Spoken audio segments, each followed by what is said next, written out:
आजमगढ़ के हरिहरपुर में कजरी महोत्सव में शामिल होने पहुंची सुप्रसिद्ध गायिका मालिनी अवस्थी ने कार्यक्रम से पूर्व मीडिया से बातचीत में सरकार द्वारा हरिहरपुर घराने को प्रोत्साहित करने के कदम की सराहना की। उन्होंने कहा कि उत्तर प्रदेश में कई स्थानों जैसे बदायूं में उस्मान घराना, रामपुर घराना, शाहजहांपुर में सरोद घराना आदि में साहित्य और संगीत की समृद्ध परंपरा। इसी परिप्रेक्ष्य में आजमगढ़ जिसकी सांस्कृतिक धरोहर समृद्ध रही है का उल्लेख करते हुए उन्होंने कहा कि तमसा नदी की हम सभी लोग पूजा करते हैं। पिछले कुछ समय से आजमगढ़ के संबंध में नकारात्मक प्रचार हुआ था, लेकिन जिस प्रकार से इस सरकार ने हरिहरपुर घराने को सशक्त तरीके से आगे बढ़ाने का कार्य किया है वह पिछले कई दशकों में प्रदेश सरकारों द्वारा उठाए गए कदमों में सबसे ठोस और सार्थक, जिसकी सराहना की जानी चाहिए।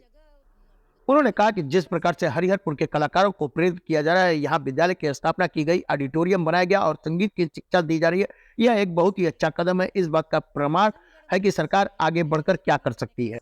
संगीत के माध्यम पर बात करते हुए उन्होंने कहा कि युवा कलाकारों को सफलता की प्रतिभा के साथ ही समर्पण की भी आवश्यकता होती है। उन्होंने कहा कि आज के समय में पहले की तुलना में शास्त्रीय संगीत का प्रचार प्रसार अधिक हो रहा है और अधिक कलाकार सामने आ रहे हैं। विभिन्न रियलिटी शो में युवा कलाकार जिस प्रकार से गीतों की प्रस्तुति कर रहे हैं वह शास्त्रीय संगीत के बिना संभव नहीं है। उन्होंने रियाज किया और उसमें प्रतिभा है, इसलिए आज शास्त्रीय संगीत का महत्व बढ़ा है। महाराष्ट्र और मध्य प्रदेश में इससे पहले कुछ ही ध्रुपद विद्यालय थे, लेकिन आज वहाँ कई विद्यालय खुल गए हैं। उन्होंने कहा कि आजमगढ़ के ही गजेंद्र सिंह ने सारेगामा, सुर संग्राम समेत अन्य रियलिटी शो के माध्यम से कलाकारों को मंच प्रदान किया, जो एक मिसाल है। यहाँ पर आए, ऐसा मुझे तो नहीं लगता कि काफ़ी समय तो राम भरोसे छोड़ दिया हर सरकार ने कि भाई गाते थे तो गाएंगे ही गाएंगे, लेकिन आजमगढ़ के लिए ये एक मैं देखती हूँ जिस तरह से हुआ है, एक बहुत अच्छी मिसाल है पूरे भारतवर्ष के लिए होना चाहिए।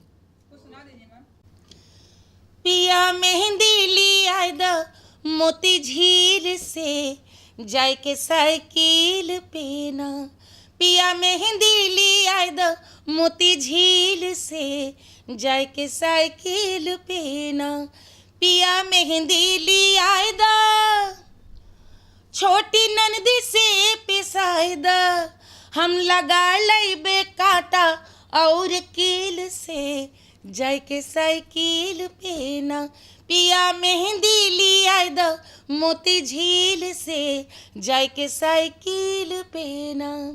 शाम को आइए कजरी झूला का आनंद लेने।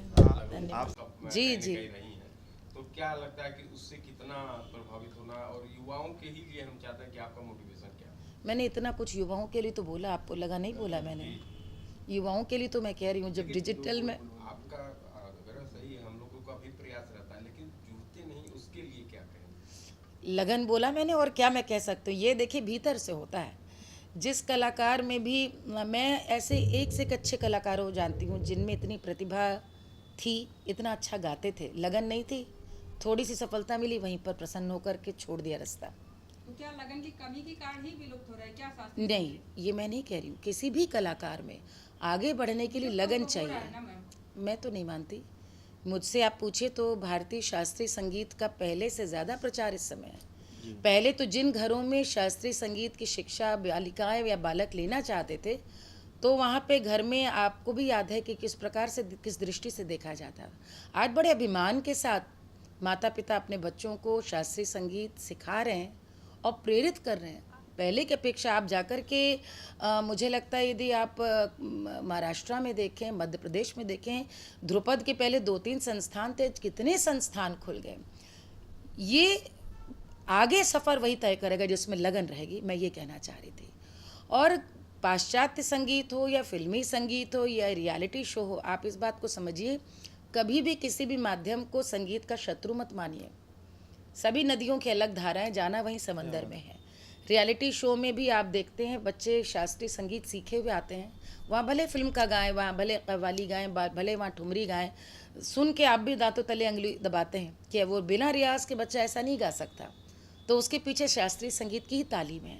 रियलिटी शो में बहुत सारे कलाकारों को मंच दिया है। मैं तो खुद 2008 में रियलिटी शो में, और अब तो आजमगढ़ में गजेंद्र सिंह जी यहाँ के निवासी जिन्होंने रियलिटी शो में सारेगामा को जन्म दिया, वॉइस ऑफ इंडिया और सुर संग्राम, सब गजेंद्र सिंह जी की देन है जो आजमगढ़ के ही रहने वाले हैं। तो मुझे लगता है कि रियलिटी शो है या फिल्म संगीत है, किसी को भी अपना शत्रु नहीं मानना चाहिए।